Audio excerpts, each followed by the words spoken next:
Hey, what's up, my friend? Keala Kanae here, and in this quick video, I want to share with you just a system or a process by which I manage my entire business. I've been able to grow my business consistently, and one of the questions I get very often is, how is it that I don't have an office? Like, how is it my entire team, which is about 20 people right now, is fully virtual? People always ask, well, how do you know that they're doing the work, and how do you manage the team? And the simple answer I give is that I don't manage people, I manage numbers. The people are accountable to the numbers, and therefore the numbers manage the people, right? In other words, if all the numbers are good and they're healthy and it looks green and we're good to go, then I know that the people are doing their job. It doesn't matter if they worked 2 hours or 200 hours, as long as they hit that number, the company's going to be healthy and the profits are going to be there.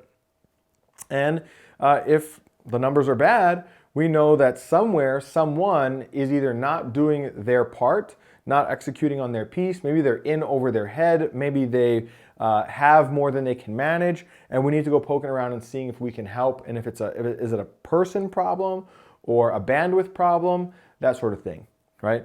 And so the thing that I'm going to be talking about is very simple. And you've probably heard it before. I'm going to talk a little bit about KPIs and SWOT, right? So the thing that we hear the term KPIs a lot. And so with my team, I have a concept we call, so under KPIs, right, which is basically just stands for key performance indicators. We also have what I call dashboard KPIs and undercarriage KPIs. Okay.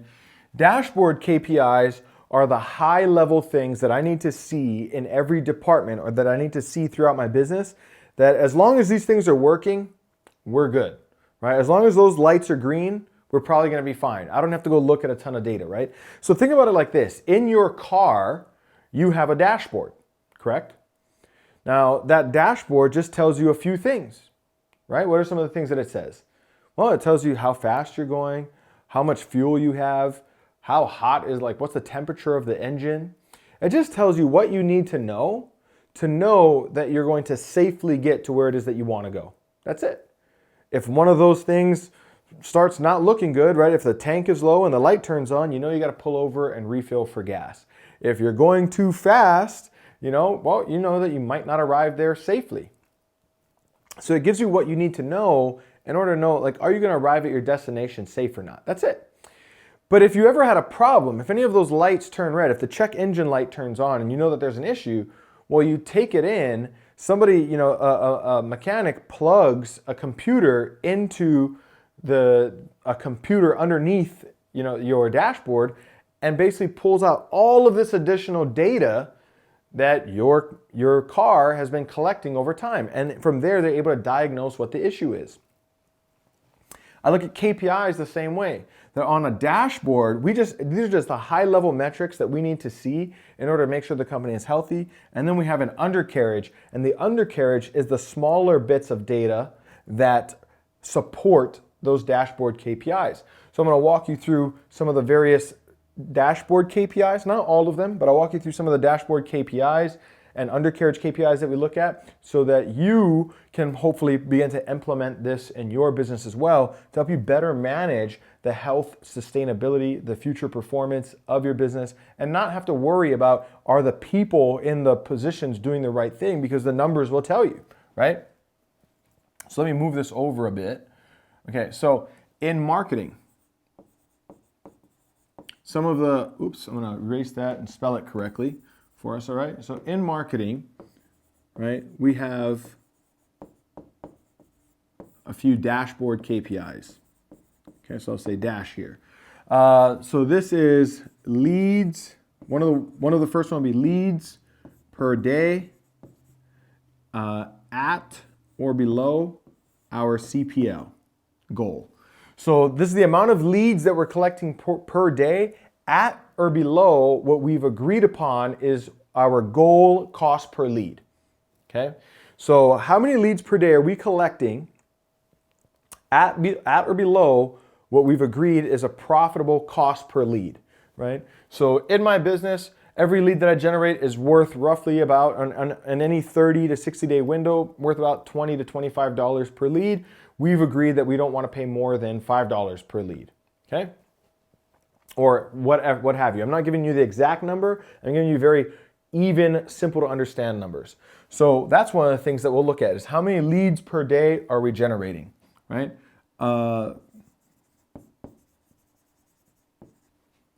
Customers per day at or below our CPA. So how many customers per day are we acquiring at or below our agreed upon cost per acquisition? So I know what my customer value is, right? And I know what I'm willing to pay to acquire that customer to ensure profitability.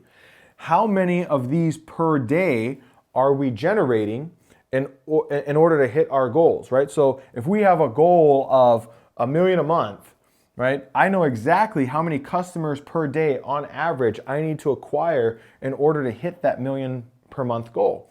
Then I'm just looking at that dashboard every day to see, are we on track? And we'll look at it and I'll give you this actually. We look at these over the 3 different timelines. Month to date, 30-day average, and so that's a rolling 30-day average, and last calendar month. So are we ahead of last month's performance? Over the last 30 days, what are we averaging? And this month, what are we averaging?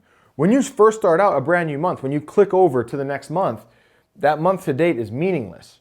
But over the course of that month, as you get further and further into that month, a couple of weeks in, you start to see, hey, am I on track to exceed last month? Or are we behind from last month? So are we growing? Are we falling behind? Are we holding stable? What is it? And the 30-day average just lets me see over the last 30 days. Any one day in the business is too narrow of a snapshot for us to care, right? I've had days in my business where I'm bringing in $23,000, $25,000 customers in a single day. And then I've had days where I brought in only 2 or 3.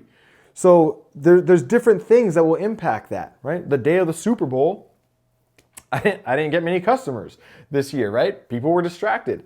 It happens.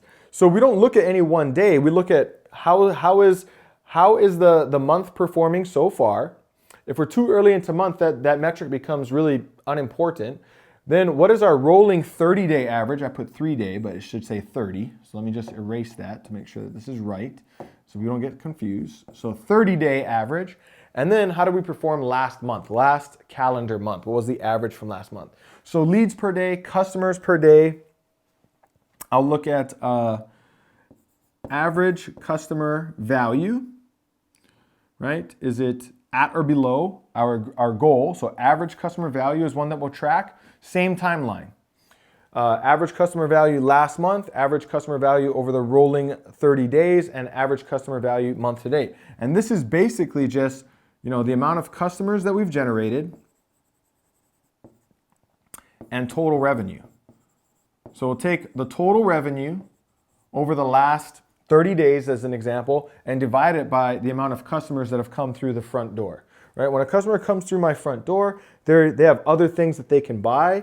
And so when they step through the front door, there's a process they're going to go down where they might buy other things. And we want to know what is our average customer value for every time the cash register rings, on average, how much is that going to be worth? So these are just some of the things that we look at in marketing. In the undercarriage, so these are deeper KPIs that my marketing department will look at, right? In the undercarriage, they'll be looking at click-through rates, right? They'll be looking at cost per click, CPMs. So what is our click-through rate on our ads right now? What is our cost per click? What are we paying per 1,000 impressions? We'll look at landing page conversion rates. So when somebody goes to one of the landing pages in our customer acquisition funnels, what is the conversion rate on that page, and are we split testing it to bring it up? So in your undercarriage, these are the KPIs, all of these KPIs, I don't need to see the business at that granular a level every single day. But I have to know what activity, let me just change this color here, okay? I have to know that this activity is happening because this activity supports these things here. If we're keeping an eye on our click-through rates on the ads, if we're keeping an eye on our cost per click, on our CPMs, on our page conversions, right? And we'll look at these throughout all the different ads and the various funnels that they're coming through. I've got to make sure that the team knows what they need to do in order to keep these components on track. Hopefully that makes sense, right? And what I'll do now is I'll just erase this and we'll talk about how we look at this in our sales department. So I'll give you some of our sales KPIs, dashboard, and undercarriage, okay? So in my sales team, man, this thing can be a little goofy at times. Okay, so on my sales team, so for sales, right, some of our dashboard KPIs. So we'll look at average appointment value, right? So this is how much money, for every appointment that I put on the calendar for my sales team, what is the average revenue that we pull in per appointment? Because I have a cost to putting that appointment on the calendar, an advertising cost that goes into making that appointment happen. I have to know what is every appointment worth, okay? There's also average call value or average completed call value. So not to be, I'm just giving you the abbreviations, but not to be confused with the average customer value. So average call value means for every call that is completed with a customer. So we have, like, the sales team has connected with them, they actually talked with them, they took them through the sales conversation.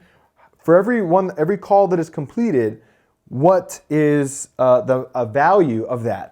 Another thing that we'll look at is a booked call to completed call close ratio. I'll tell you why these are so critical in a moment. So booked call to completed call close ratio means when somebody books a call, what percentage of people actually show up and have that phone call. So in other words, when somebody books a call on the calendar with my sales team, what percentage of them are actually having that phone call and showing up on time and answering their phone, right? Because some people are going to fall off naturally. Life gets busy, things happen that they didn't expect to happen. They forget, they didn't put it on their calendar. You know, their son stubbed their toe in school. Who knows, okay? So I want to know what percentage of people are we losing here, because if it gets too high, we know that we can swing that lever, we can do some additional work to get more people to show up for the calls, and we can drive some additional revenue. This also becomes the way in which that I measure the performance of the team, right? In the sense that for every appointment that I put on a calendar, actually, let me back this up for just a moment. And kind of explain something here for clarity. Okay, so while this is the dashboard, what we typically put in our undercarriage here, one of the main things that we look at in the undercarriage in sales is we look at all of these by rep. So this will tell me on the dashboard, it'll tell me overall, whoops, man, this thing being a little bit goofy. Okay, this will tell me overall how the entire team is performing as a whole. Then in the undercarriage, we'll look at this exact same metric, but we look at it per person on the team. So each individual sales rep, how are they performing based on these metrics? So average appointment, for average appointment value, how is person X performing against person Y?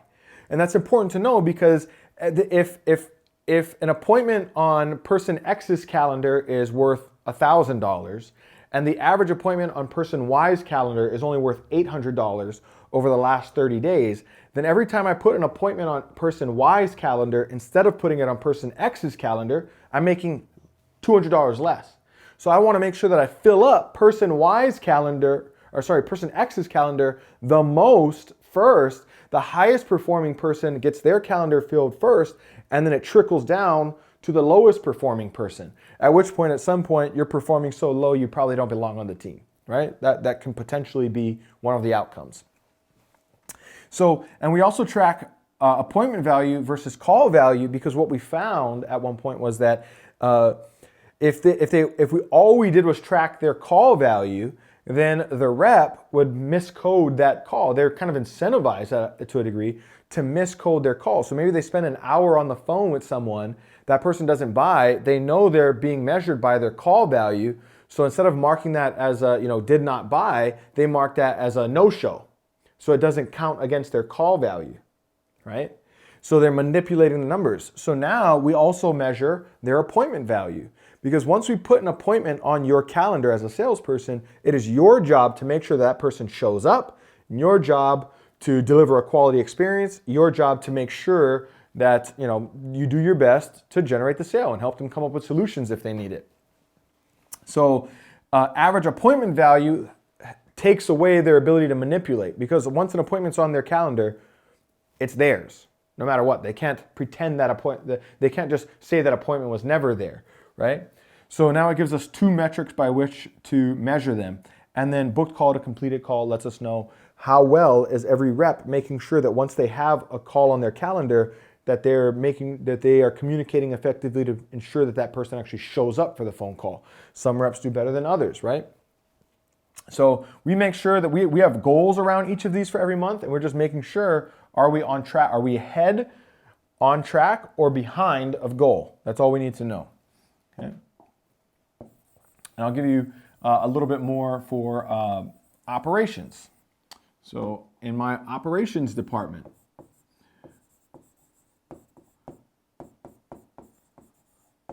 some of the dashboard KPIs, right?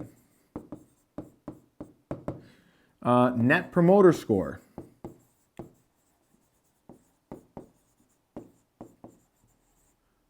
Net promoter score basically tells us, how happy is our customer with the experience that they've had, right? You ask you can Google this, you can look it up. Very simple question: how likely are you to refer us to a friend or family member? Is basically the question that gets asked, and depending on their answer, it gives you a score. So we'll look at net promoter score. Average ticket resolution time. Okay. So on average, when somebody opens up a support ticket with our support desk, how long does it take us to resolve that ticket? Generally speaking, the sooner that somebody can get their ticket resolved, the happier they are as a customer, right? And then there's, of course, more than this, and there's some undercarriage KPIs, obviously, but we'll save that for another training. My point in all of this is showing you that, hey, running the business is really just a matter of managing numbers, and then let the people in the business be accountable to the numbers. And as long as you can view the business through the numbers, ultimately what you're going to see is an ability to predict in advance: are we on track to do well? Are we falling behind? Are we at mission critical? And you can know, in advance what behaviors the team needs to be focused on. And as you look through the numbers, you can tell who is performing on the team and who is not, right? If our net promoter score starts dipping, I know something is happening in the customer service department. If our average ticket resolution time starts going up, something is happening in the customer service department. If our margin or our monthly expense is going over what we had as goal, something is happening somewhere in one of the departments. If our average leads per day is dipping, something is happening in the undercarriage. All of these various things. So hopefully that gives you some insight as to how to help run your business more effectively, how to help manage your team members more effectively, and really take time away from looking at all of the idiosyncrasies or granularities of the business, and really just focus on the things that matter most, right? So a lot of times, again, when people ask me, how is it that you're able to run a team and 20 people virtually? Numbers. It's just math, right? We just make sure that we're hitting the proper numbers. I don't care, again, if they work 2 hours or 200 hours per week, do they hit the number or not? And that's ultimately what matters. So hopefully you got some value out of this. If you did, depending on where you're seeing this, if you're seeing this on YouTube, I would hope that you would subscribe to the channel to get more value. Make sure you turn on notifications so that you can get more, be updated when I drop more value like this for your business and help for your business.